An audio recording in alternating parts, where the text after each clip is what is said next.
Beyond locks, gates, and doors, why access control can really change the perimeter for your principal's defense.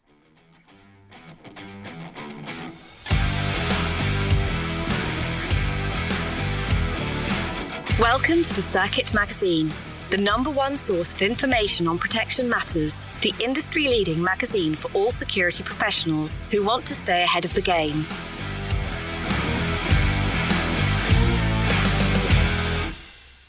Identity and access management in a post-COVID world. Why is building security and all of this type of technology ultra relevant for executive protection?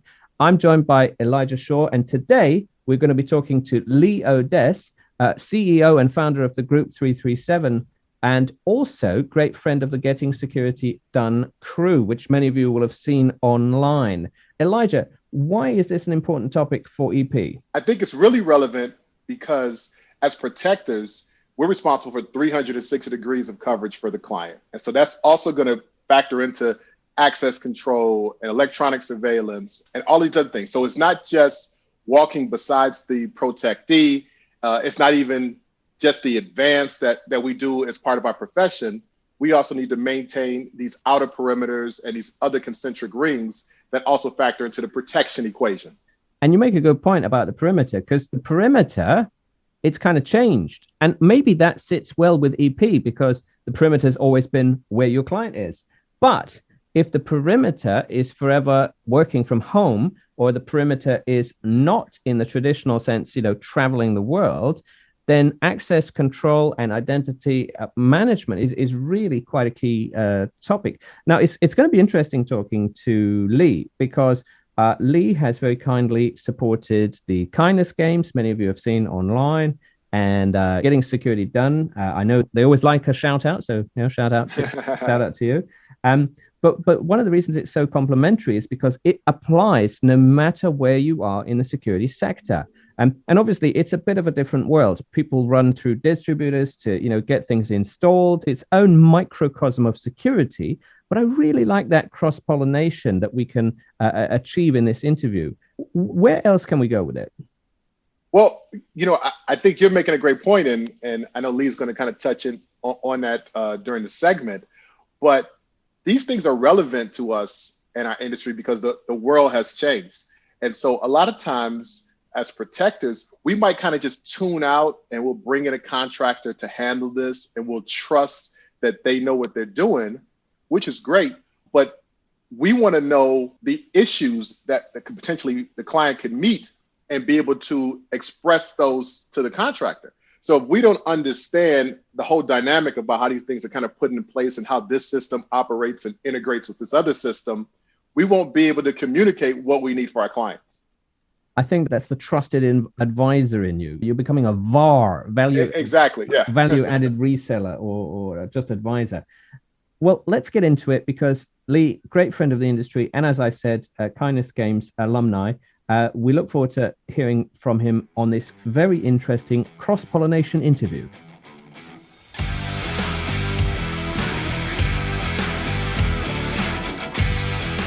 And now, let's meet one of the contributors to the Circuit Magazine.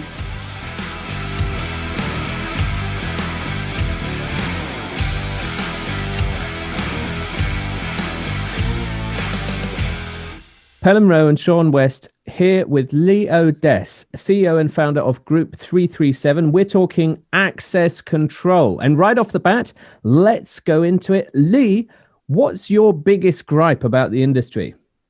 Yeah, I think my biggest gripe about the industry would be that it's so heavily focused on yesterday and doesn't spend enough time thinking about today and tomorrow. That just is pervasive throughout the thinking that is there. And that is an opportunity, but it's also the thing that drives me nuts. Okay. Well, it drives you nuts. But conversely, where does your enthusiasm for the topic come from? A couple places, one of them being that the essence of what our industry is looking to do is to protect people and make them safe. So that it's like a noble, it's a wonderful thing to get centered around that. There's no confusion. Like, you don't meet a lot of people. Unfortunately, there are some people. Most people aren't like, yeah, I want to make people unsafe. No, it's like you can rally around that idea and the enthusiasm. Plus, there's there's very little that you do on a daily basis as much as enter and exit into spaces. And that relationship of just the impact that it has on daily lives is interesting to me. And that gets me excited because I think it's not going to go away. And it's also, I think, extremely important. And that interaction with daily lives perhaps brings us to another angle. What would you like the outside world, those not in the world of access control, to better understand? Well, two parts. Number one, safety is still a very important part of this. It's not just about convenience. Just like in the safety side, it's not just about safety, it's also convenience, right? So a lot of people come into this space and they bring gadgets, if you would, and they haven't thought through. The other thing that I would say is that I joke about a lot of startups and people that, they have this mentality of like, I'm just going to throw a Stanford grad at it and it's going to get solved, when there's a long history to our industry, and have the curiosity and frankly the respect to understand that history, because you may have not thought of a novel idea. It's just maybe an application of it. And I think you'll find a very warm and welcoming community that is looking for partners and an ecosystem to, I found a love with it. And I think people also would if they would just approach it that way. Okay. And in terms of people approaching it, what about, and this is, in relation, of course, to the Surrogate Magazine's listeners, the world of executive protection, corporate security, physical security, what is it that they really need to think about today? What's the importance of access control in EP? Yeah, it's the very simple. It's the coming and going out of the physical spaces as like a barrier in a lot of ways, right? It's this idea of entering not only just the known places, but the unknown. And I think the evolution of how identity, so forever in our industry, we actually didn't care about the end user. Like we didn't know who they were. It was a card. If the thing that you brought up to the reader beeped and turned green, you went in. Now, though, that dynamic is shifting to where it is about the person, and that's sort of the entire thing has shifted. So to now think about that identity and how it interacts with the spaces, and the spaces reacting to the person versus the person reacting to the space. Like, so getting an appreciation, I think, more of how identity works, both just like you do in the logical side into the physical. I think now is the time actually to where you're going to see an area that I think is going to be far more open and I think more added benefit to what you're looking to do than historically, which was sort of just like a barrier. And it was very sort of binary. It's much more dynamic now. Maybe you become a business enabler and you're not so much in the business of saying no. Sean, what are your thoughts on this? Because, being an EP professional, surely you've seen an evolution. Yeah, I think good security, it's always a blend of people, processes and technology. If you've got a weakness on one side, then it's going to seriously weaken the security system you have in place. And I think with access control, that technology is constantly evolving. So many ways to access spaces now, whether it's key fobs, fingerprints, facial recognition. It's constantly evolving. But also the methods of operation used by the criminal elements is also constantly evolving. What's the biggest challenge you guys face now in staying ahead of the game with access control? Yeah, I mean, so that is the speed of which it's changing is very different now than it has been historically, where not a lot has necessarily changed since when I look back at the approach that we've taken in the industry. In 1973 is when electronic access control really started. If you look at the approach that we took in the messaging and what, nothing has changed very much. Now, around, I think it's 2009 or 2007, I can't remember, when the iPhone came in, you saw a little bit more of a conversation about convenience, right?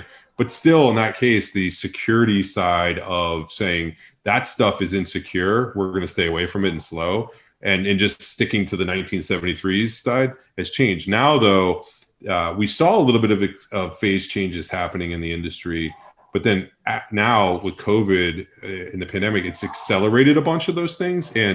And now figuring out how to take systems that were not built for those use cases, but bring them up to snuff of the use cases of today, that's a big problem. It's an opportunity, but it's also a big problem. But Lee, I was going to say, hasn't it made you flavor of the month, all this COVID business? You've gone from back office to front line. No, it's definitely been good for business, yes, in a lot of places on that end. But,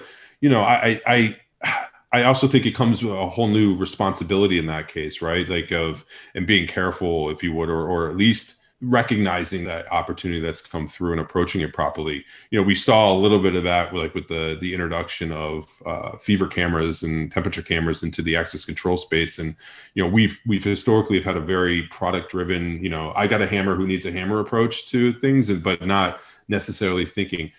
That's why I believe what this shift has happened is this idea of going from access control to access care, and the changes of what that means of how we approach the marketplace is taking the old norms and questioning some of them, keeping the good ones in power structures, but then introducing new stuff. So yeah, it's a great opportunity, frankly. So what do you see next? The next big thing for you guys? I mean, as I mentioned earlier, there's so many different methods of access control, fob entry, card entry, fingerprints. And I'm guessing with COVID-19, there's going to be a lot of focus now on touchless access control. What do you guys see as the next big thing? So on that, in my opinion, the touchless side is a good example of something that I believe, when there is a lack of information and people are trying to do the right thing and trying to understand, it was sort of like the idea of you being able to get sick by touching something was there. So then we took actually the same stuff we were doing before called frictionless and seamless when we were talking about this being the Jetsons and the convenience story, and applied it directly overnight to the wellness story, which was touchless. I personally believe that will come down a bit. I think the watermark won't be the same place it was before, but frankly, a lot of the solutions, these were what we called ADA compliant solutions before. The idea of automatic openers is not necessarily new, where you didn't have to touch something, right? I don't believe, because the cost to actually retrofit that stuff. So the business side hasn't changed. The demand, I don't think, is going to be enough that people are going to pay to go do that. Now, they may be open to it. What I think actually the bigger thing will be is that there's going to be a whole bunch of people focused on it. So we'll start to see new innovations and new technology and hopefully those norms of the price, and that will come down where you do it. I do think, though, the biggest thing that's come on this, in my opinion, is the conversations around the architecture of the systems, like cloud versus not. We're done with that at this point. That's now a real thing in the marketplace that has value. Now it's like what you do with it. And this idea of not knowing who the end user was, and the introduction now of knowing who that person is. Now it's no longer about that. It's about, what are you going to do with it now? So the introduction of workflows and the introduction of mobile now, because that's how you use to do the identification, and maybe a rebirth of what badging looks like, right? A lot of that stuff I think is going to change.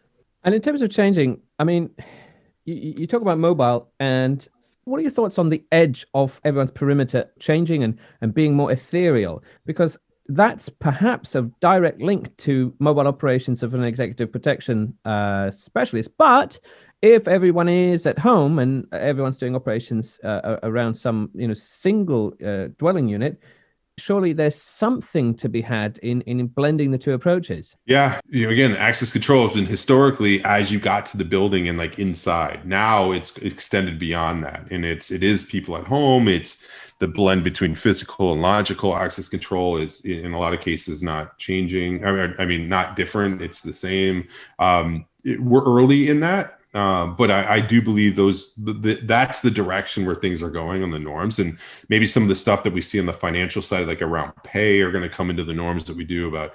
This really comes down to, it's the value beyond the locking and unlocking that is happening. Access control becoming a feature of a larger value proposition, and even what you all were saying, like Sean, you're from the executive protection side, this idea of people, tech, and policies. I'm wondering now, is it people, tech, policies, and places, right? So you add now that other one on top of it, to where access control is an even more important aspect of the personal protection, and how you define personal protection. Is it before, again, personal protection was making sure bad people didn't do something to whoever you're protecting. But now it's sort of do you have to now protect them from the health side? Is it your job to make sure they're not entering into a place where they could get COVID? Yeah, for sure. It's definitely a shift. There's a lot more focus now. I know certainly just with the areas where I'm operating, there's a lot more focus on anyone coming onto our sites. We have you mentioned the fever detection scanners where people come through. We have the cameras that check if people have a temperature when they're coming on site. There's definitely a lot more focus on the health side as well. So Lee, I know that your group also does a lot of analysis and looks at a lot of data. Data can be, of course, a bit gloopy to sift through if you don't have the background, let's say, in access control that you do. But can you talk us through a little bit of the rationale behind going in one direction or another in the world of access control right now? What are you finding, I guess, is what I'm asking. Yeah, so we're finding that the data doesn't necessarily exist because it's very hard, I think, for people to get the data. And we have a lot of people from the outside the industry trying to get it, but frankly, there's just not a lot of it. So we've set out to try to bring a level of that. And one aspect, the first one we did was we called it the Access Control Index. And it was an ability for someone to take a look at really the differentiation between today technology and tomorrow. A lot of these systems that we talked about were set up for 30 years ago. What we're trying to do now is help people understand is that the system that they currently have able to help them with the use cases of tomorrow. And we took 6 criteria of things that we think matter to define tomorrow. And then we assessed them across 40 access control systems. We had 70 points of data, and we were able to graph them then at that point and really take a look at and say, yeah, this person is what we call a commander, which is someone that is doing that. Or are they a futurist, someone that's focused on only tomorrow, but not today? Like, are they a settler or a traditionalist? Like, are they focused only on today and not tomorrow? Like that type of thing. And what we find out is there's 2 basic camps. There's the ones that are settled in sort of the old camp of, they're okay for maybe today, but predominantly yesterday. And then you've got another camp that is focused on today, but with the opportunity of tomorrow. We don't have a lot of futurists doing a bunch of innovation in our marketplace, frankly. There's a lot of iteration that's happening. Introduction of mobile is not innovation. Anybody outside of our industry would look at that and be like, really? That now? Like, this thing's been around for a very long time. Like, so we're a little late in some of those areas, but it's promising that there's a good amount of companies. It's like a culling of the herd in a lot of ways. There's a lot of companies that want to lead, and we're starting to see the opportunity to do so. Awesome. And do you think that disparity between those who are futurists and those who are maybe more stuck in their ways, has that got a lot to do with the channel? I bring up the subject of the channel because in a way it's a little bit unfamiliar to some people in the executive protection world, because you provide your executive protection service direct to the client, or for a company that then subcontracts you. But the channel in the world of access control is its own beast, as it were, isn't it? Could you give us a flavor of what that's all about, Lee? Yeah, and it is, and it's funny. Like, there's always this desire to sort of point a finger at like who's responsible for the lack of innovation that we have, but it's a collective group of why it has. But it's definitely part of it. Now, to be fair, like as a former integrator of myself, and I look at that, like you're predominantly focused on today. So you look for solutions that solve today, right? And I think it's sometimes hard to think about, okay, what's next? Because frankly, the customer may not care about it and they really want you to solve the problems you have today. But there's a balance that has to happen. And it's not binary. Like, I don't think you need to be too far in the past, but you should also don't need to be too far in the future. I think there's a need to be balanced. And that's part of the reason why we did this report, was so that as a dealer or an end user or whomever, even as a manufacturer, you can make good business decisions to basically say, okay, this person isn't actually too far out in the future. They actually can help solve stuff today, but I'm not going to get stuck with these new use cases or the unknown. Like, for instance, no one knew about COVID coming, right? So it's not fair to be like, you didn't know. It's like, no one knew, right? But I do think we need to start getting a little bit smarter on sort of like, game planning of things that could happen. So like some basic stuff like, all right, so business continuity is a thing. So what systems are set up properly to handle business continuity? Because whether that's today or tomorrow, that's a thing, but that wasn't really a need for the past. So I think the channel has a play in, especially if they're a resource to end users and they're delivering a service, they have a certain responsibility to be able to at least speak to what are the systems that could help set them up to be able to capture the unknown without being responsible for being able to look into the future and be like, magic. But they should have a level of responsibility to at least be putting themselves and their customers in the best situation to have the best percentage chance of saying yes. Exactly. best percentage chance of saying yes to make everyone in the business of saying yes. Sean, do you have anything else for Lee? What barriers do you find from customers when selling when I'm looking at access control? A lot of the new technology can be very expensive. Whether it's, do you purchase and replace completely the system you have in place, or will the new stuff integrate with legacy systems? What do you find barriers in selling your equipment? And do you have to spend a lot of time educating people? Yeah, I mean, the education part is very important on that side. And so some of the barriers, I think, on that are, number one, right product fit for the right market. Like, I think we've historically have taken these high security systems that are, utilized for airports and try to take them to the local coffee shop. And it's just, historically, when it was just about keeping bad people out, I think the use case worked because it was about putting barriers up and whatnot. But as things have changed, or there's different areas of convenience needed, or different. I think a good example is the biometrics side. Like biometrics, the fingerprint readers were great in industrial and in areas where there was time and attendance that was needed as well, but were terrible for, I would call it a lower level of security, maybe for a corporate office where you didn't have that, but they wanted it for the cool factor, but it wasn't built for cool factor. It was really built for the high level of assurance. And, granted, there's a lot of reasons why it was made, but hypothetically speaking, like that's the way it was done. So I think right now the biggest problem is the application aspects of the products. And now we're, though, at a better point where there are more systems that have come out to be able to fit those markets. But the education of, I've been doing and using this product for 30 years because Tommy used to call on me and bring me donuts, and now I still use that system because I've got my lead tech only knows that system, so that's what I use, is somewhat I don't know if that's going to last, right? Now, it may for certain markets, but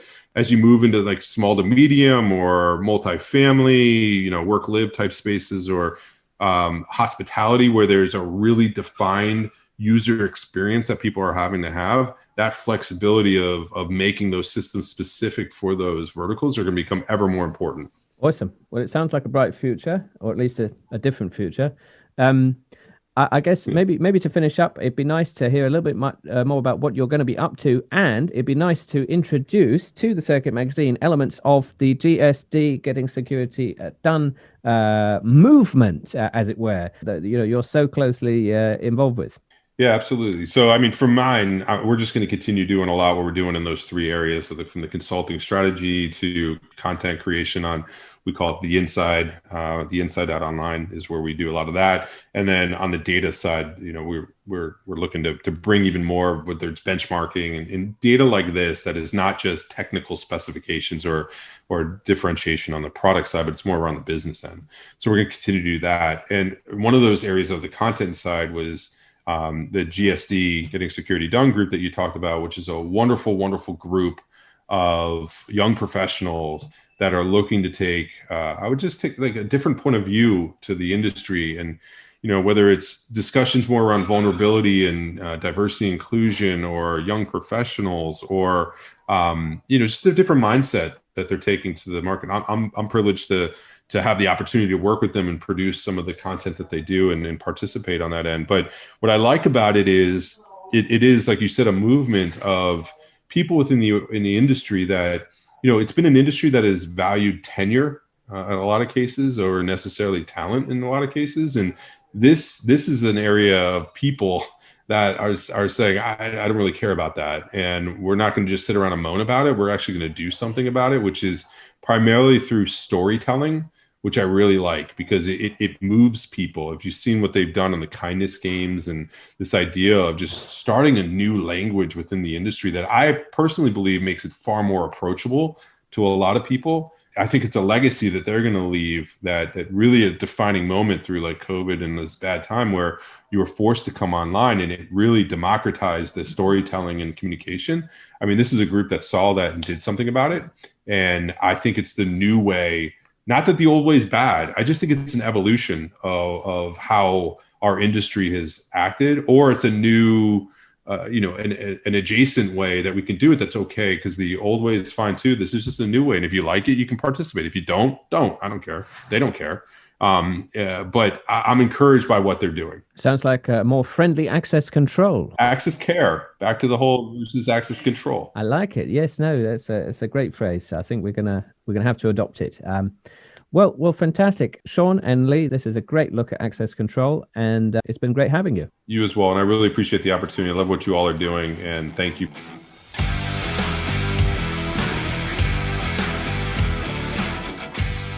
Access control and identity management with Lee Odess.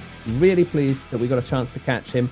I love the cross-pollination between communities, reseller, value-added reseller environment and EP. I think there's a natural fit in the future for us to think about touchless environments and gateways, not just at your client's home, but internationally. Elijah, how was it for you? Well, here's what's great about the podcast that we're doing. We can bring in so many people from different backgrounds, from these different areas of expertise, and hopefully we're giving our listeners something a little bit out of left field. So it's not the fact that, okay, I've done close protection work for 20 years, so I'm just going to hear from people that have done the exact same thing I've done.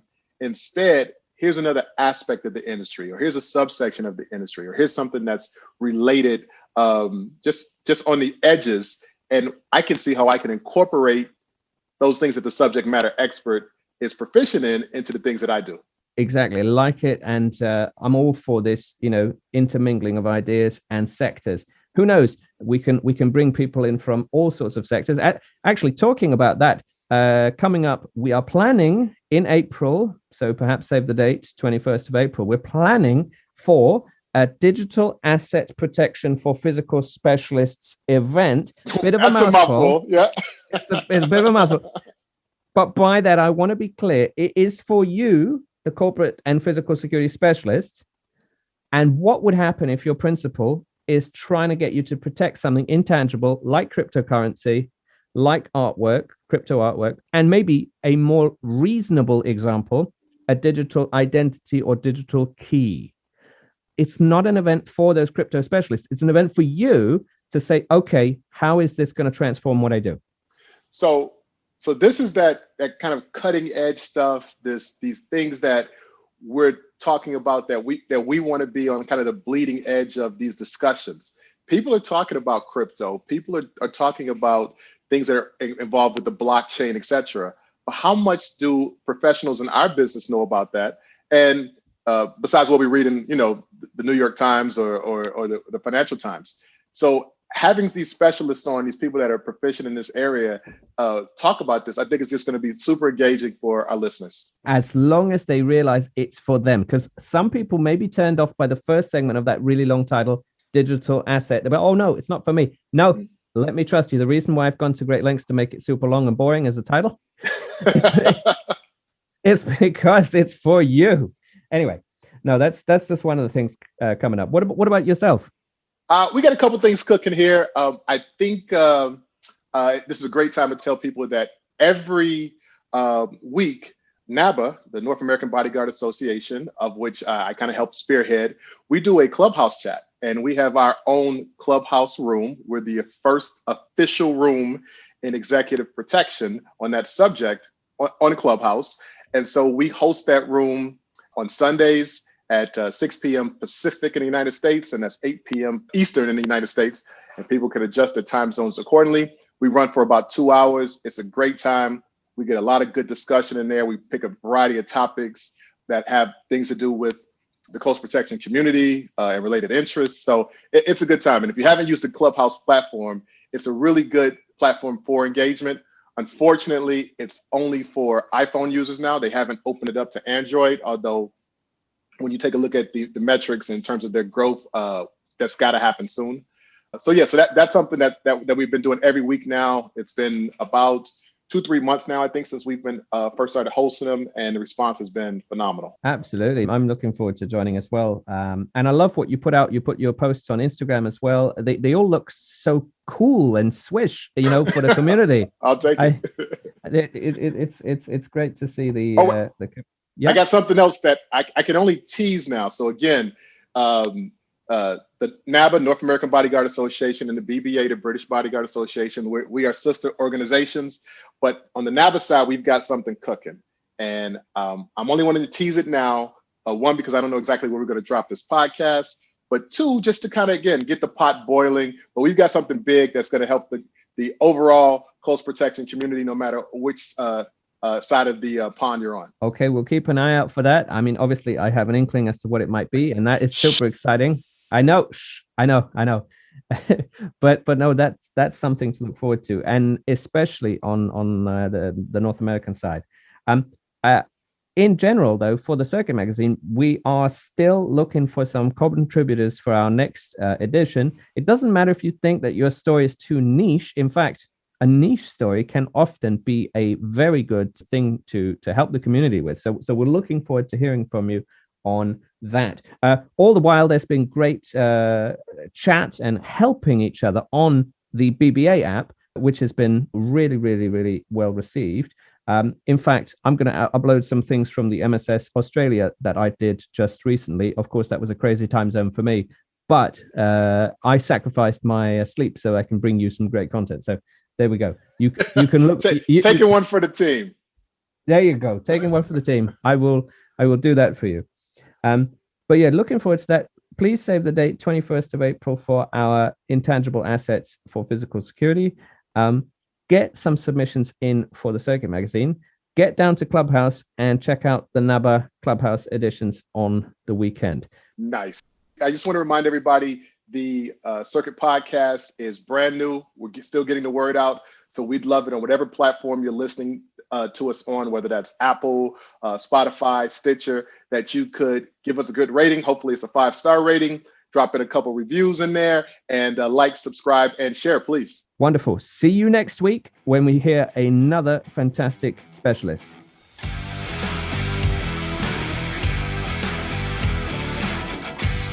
You have been listening to the Circuit Magazine podcast. Be sure to subscribe and be sure to not miss an episode.